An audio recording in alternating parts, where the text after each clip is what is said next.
नमस्ते बच्चों, Sonia Verma Hindi classes YouTube channel में आप सभी का स्वागत है। और आज भक्ति काल से संबंधित मैं 30वीं प्रश्नावली आपके साथ साझा करूंगी। भक्ति काल से संबंधित प्रश्नों का यह विवरण मैंने आचार्य शुक्ल के इतिहास से संग्रहित किया है। तो चलिए वीडियो को आरंभ करते हैं। आज की वीडियो 261 नंबर के प्रश्न से आरंभ कर रही हूँ। तो चलिए देख लेते हैं क्या क्वेश्चन है। रामानंद जी के प्रसिद्ध 4 शिष्य कौन थे?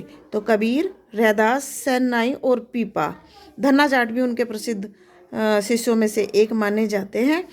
किंतु यहाँ साहित्य जगत के अनुसार यदि हम पाते हैं तो ये 4 जो संत हैं वह रामानंद जी के 4 प्रसिद्ध शिष्यों में काउंट होते हैं या गिने जाते हैं। रामानंद संप्रदाय की गद्दी सर्वप्रथम किसने स्थापित की?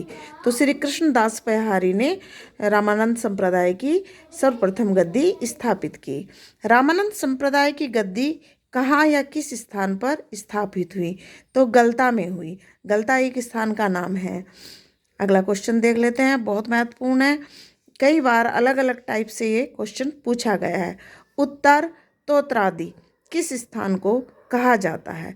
तो गलता को कहा जाता है। उत्तर तोत्रादि का मतलब है तोत्रादि रामानुज संप्रदाय की महत्वपूर्ण गद्दियों में से एक है। उत्तर में यानी कि हमारे जो क्षेत्र है यहाँ उत्तर का, उसमें जो है रामानंद ने इस गद्दी की या इस परंपरा की भक्ति को आरंभ किया। तो क्योंकि गलता में रामानंद संप्रदाय की गद्दी स्थापित हुई, इसी कारण गलता को उत्तर तोत्रादि कहा जाता है। जिस प्रकार दक्षिण में तोत्रादि श्री विष्णु जी की भक्ति के लिए अत्यंत प्रसिद्ध स्थान है या वो मतलब संप्रदाय को सबसे ज़्यादा डेडिकेट करता है, उसी प्रकार उत्तर भारत में गलता ऐसी गद्दी है जो श्री विष्णु की भक्ति के प्रचार प्रसार में सबसे ज़्यादा महत्वपूर्ण भूमिका निभाया है। तो याद रखें आप। रामानंद संप्रदाय की पहली और सबसे प्रधान गद्दी कौन सी है? तो गलता। कृष्णदास पयहारी के 2 प्रसिद्ध शिष्य कौन थे? तो ये अग्रदास और कील्हादास थे। तपसी शाखा की स्थापना किसने की? बहुत बार प्रश्न आया है। तो कील्हादास ने। वैष्णव मतावज भास्कर में रामानंद के शिष्यों सुरसुरानंद ने कितने प्रश्न किए हैं उनसे? तो उन्होंने 9 प्रश्न किए हैं। रामचरितमानस का आरंभ कहाँ से हुआ था? तो अयोध्या से हुआ था।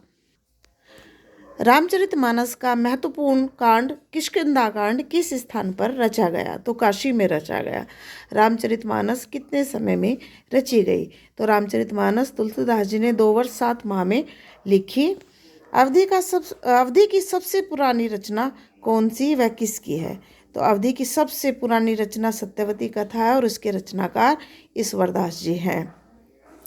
गीतावली की रचना तुलसी ने किन के अनुकरण पर की? तो उन्होंने महाकवि सूरदास के अनुकरण पर गीतावली की रचना की।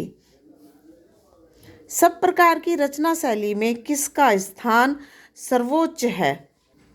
अर्थात तुलसीदास एकमात्र ऐसे संत कवि हैं जिन्होंने सभी प्रकार की शैलियों में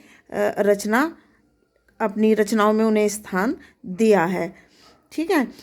गोस्वामी तुलसीदास की भक्ति पद्धति की सबसे बड़ी विशेषता क्या है? तो सबसे बड़ी विशेषता है सर्वांग पूर्णता। जगत को सिया राम में किसने कहा है? तो तुलसीदास जी ने कहा। देखिए, ये सब कुछ ऐड किया है आचार्य रामचंद्र शुक्ल ने अपने इतिहास ग्रंथ में, और मैं आपके लिए लेकर आई हूँ। तुलसी रचित कितने ग्रंथ प्रसिद्ध हैं? तो 12 ग्रंथ उनके प्रसिद्ध हैं। तुलसी रचित कितने ग्रंथ बड़े व कितने छोटे हैं? तो 5 जो ग्रंथ हैं वह बड़े हैं और 7 जो ग्रंथ उन्होंने लिखे हैं वह छोटे हैं आकार में। गोसाई चरित्र के रचनाकार कौन है? तो बेनी माधवदास गोसाई चरित्र के रचनाकार हैं। भक्तमाल पर सर्वप्रथम किसने टीका लिखी? तो प्रियादास जी ने। इतना महत्वपूर्ण प्रश्न है, बिल्कुल अपने ध्यान में रखिए। भक्तमाल पर सर्वप्रथम टीका किसने लिखी? प्रियादास जी ने। सबसे मतलब पूरी तेजी के साथ आप जवाब दें।